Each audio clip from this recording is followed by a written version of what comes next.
Så kommer Erik fra netop hjemkommet fra TV eller fra Mallorca, hvor de har været nede og optage en ny afdeling af Annie og Erik på Mallorca. Og nu kommer han så hjem på ski. Der sidder lidt drinks i benene, kan vi se. En lille smule mere afsæt. Ja. Lidt mere arm på. Lidt mere arm. Sådan, ja.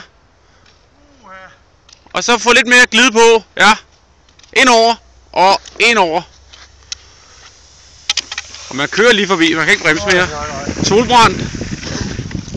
Hvad så? Sidder der drinks udvendigt på huden, eller hvad? Ja. Okay. Gør den det?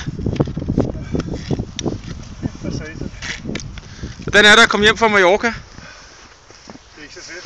Det er at være nede i varmen, ikke?